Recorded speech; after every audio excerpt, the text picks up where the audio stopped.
Hey Severn, I hope this announcement finds you well. I wanted to drop in and try to provide you with some clear communication as far as the path ahead of us. I will say first and foremost on a personal note that as a church leader in Anne Arundel County, the last 48 hours have been a bit of a wild ride.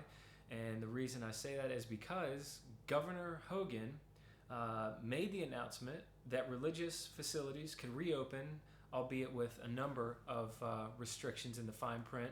But that was chased 24 hours later by County Executive Pittman saying that religious facilities are not allowed to reopen and gatherings of more than 10 people are still prohibited. So first and foremost, I wanted to communicate to you all that this really changes nothing for us. What we've been doing is what we're going to keep on doing, which is meeting online on Sundays at 10 a.m. rather than in person. But I thought this provided me with a great opportunity to share with you kind of what my philosophy and that of all of the leadership team at Severn, what our philosophy is as we're thinking through the concept of reopening the church. And it can be summarized really as simply as this. We will reopen when we are convinced that we can make church feel like our church. Right? Even if the county executive had kind of followed in line with Governor Hogan's announcement that religious facilities could open, if you read the fine print on what kind of services they're allowing, I really don't think it's a service that anybody would be excited to attend. Because first and foremost, they said that you had to reduce your seating capacity by 50%. So half of the chairs are gone from our sanctuary. But it's actually a lot worse than that because we also would have to abide by CDC recommended guidelines for social distancing for religious facilities, which is actually 7 feet. So with the remaining chairs in our sanctuary, they would have to be spaced at least 7 feet apart. That also means that we would not be able to provide any kind of kids ministry or nursery.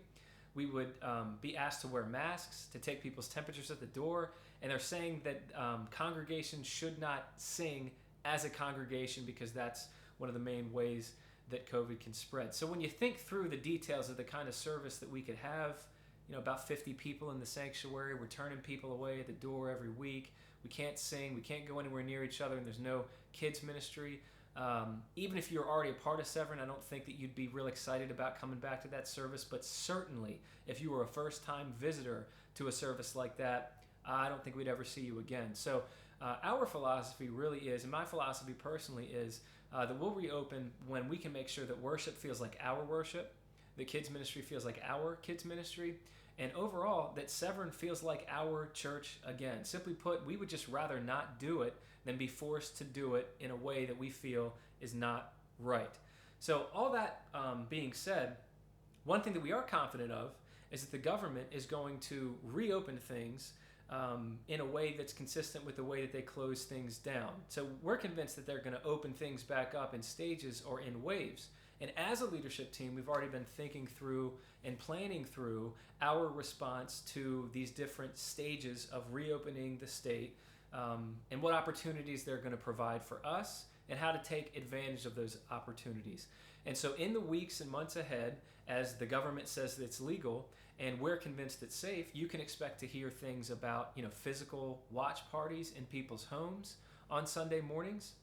You'll probably be hearing more about that soon as restrictions are lifted. But the other option that we may very well have to play down the road is holding outdoor Sunday morning services on that giant field that God has given us. One of the resources that we have that not a lot of other churches have is 16 acres of property in Anne Arundel County.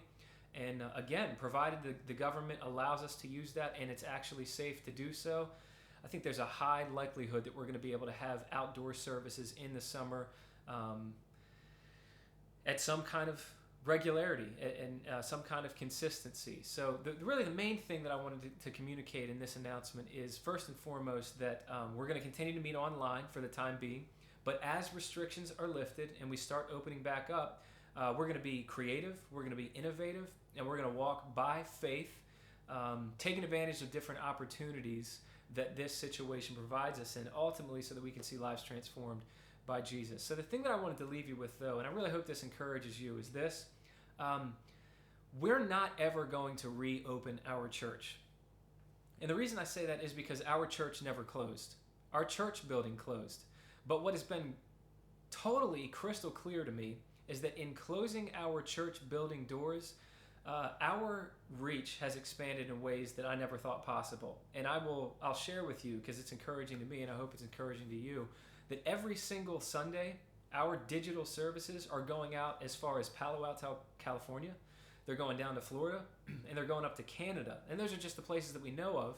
And there have been several people that have already given their life to Jesus, made that first time personal commitment to trust Jesus as their Lord and Savior in just the time that we have been forced to meet online rather than in person. And so to me, that's just one more piece of evidence that Jesus meant when he said he would build his church and the gates of hell would not prevail against it. So we're going to have a lot of opportunities throughout the summer as restrictions are lifted, and we're going to creatively and in an innovative way take advantage of those opportunities with some of the ideas that I mentioned in this announcement, and hopefully a lot more as God provides them. And I'm asking you to just hang tight, continue to join us online, share those services with your friends, your family, your co-workers, your neighbors, your loved ones, because I think people are looking for answers, and I hope we share the same conviction that those answers can be found by grace through faith in Jesus. So I'll see you online this Sunday at 10 a.m. Stay safe, take care, that's it, and that is all.